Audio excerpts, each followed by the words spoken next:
Hello!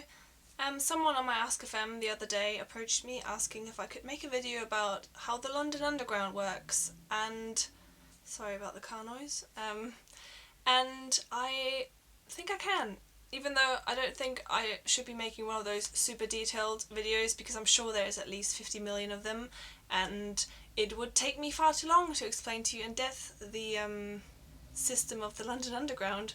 But I will try and just make it quick, simple and easy to understand for especially tourists that come to London for a short while.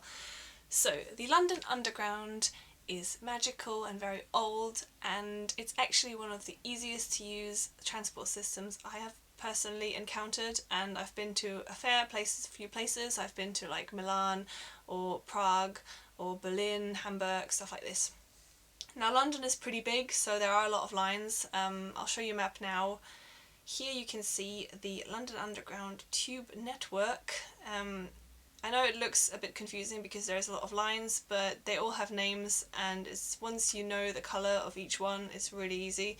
But don't worry too much about that. The first thing that we should probably talk about is prices and types of tickets. Now, a lot of people come to London and get one of those travel cards. I'll put a picture in now. This is what they look like. They're these horribly orange looking little tickets, and they are usually really expensive. When you come to London, you usually come to see Central London. Central London is in Zone 1, and maybe some bits of it are on Zone 2, but usually everything you want to see is in either Zone 1 or Zone 2.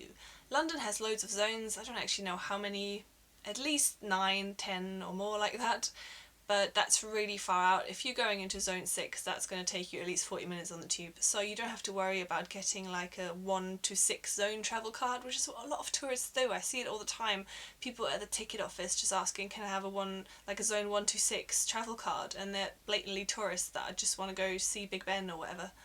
By the way, the tower is not called Big Ben, only the bell. So that's the first thing you want to know, is that you don't need to worry about zones. You're only going to need Zone 1, Zone 2 at the most. So if you want to get a paper ticket for Zone 1 and 2. But I'll tell you now, please do not get a paper ticket. Paper tickets are rubbish. They take time, and just get an Oyster Card. Oyster Card is the London transport payment card, basically. It works like a phone card. You can top it up with money at the ticket machines. You can use cash, or you can use your debit card or credit card, and it's really easy. Ticket office is always happy to help you, so I won't explain how it works here. It's really super easy. You just touch it and then select, and it's just really easy.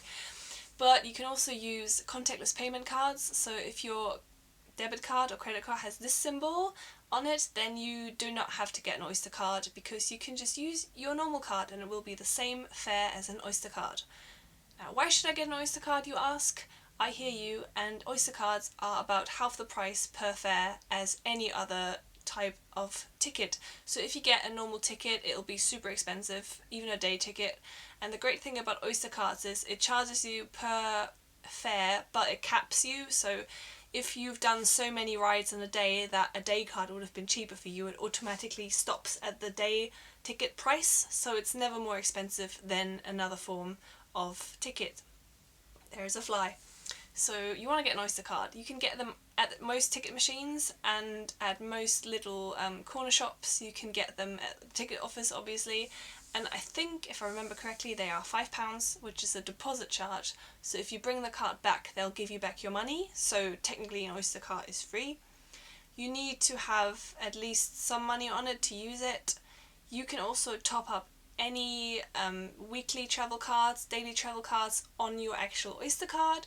This also works at the ticket machine. You just touch it, and then instead of choosing money options like choosing £10, you can choose one-day travel card or weekly travel card, monthly travel card. You can choose anything like that. You can choose your zones. You can have a Zone 1 to 3 daily travel card. You can have a 3 to 4 travel card. You can choose any combination. But again, ticket officers are always happy to help you. It's basically what they do all day, helping tourists on how to get around.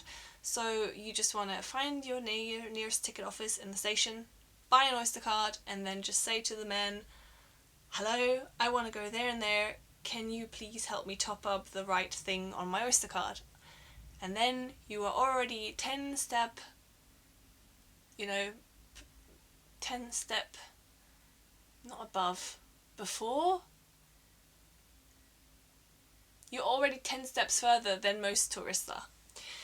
So once you've got your Oyster Card all set up, you can go through the gate by touching on the yellow reader, and then you can walk through, and then you can board your first underground train or overground train.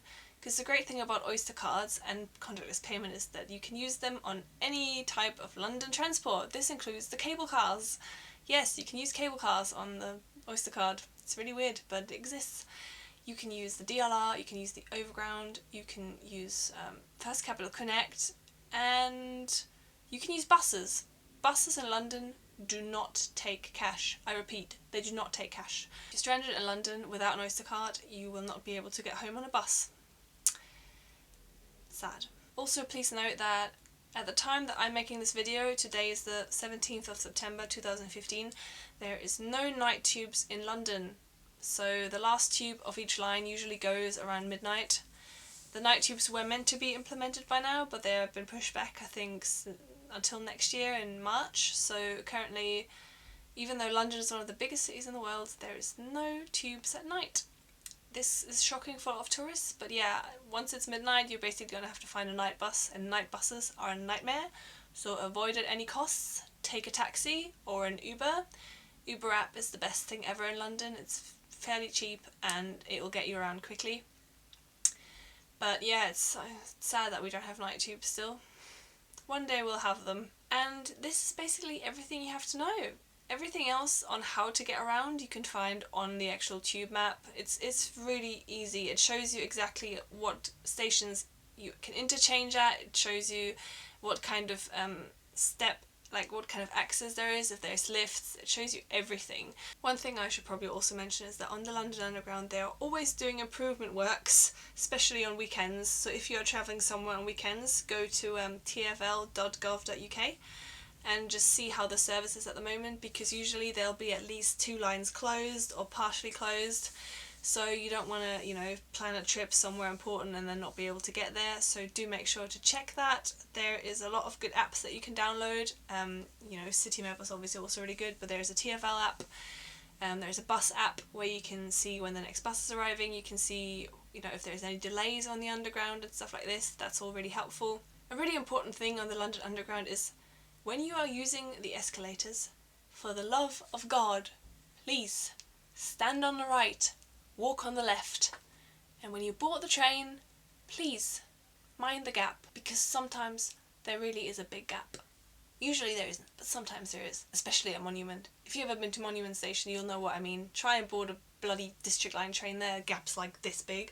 Mental. And at all costs avoid the Northern Line, because the Northern Line, even for a Londoner, is still just an enigma.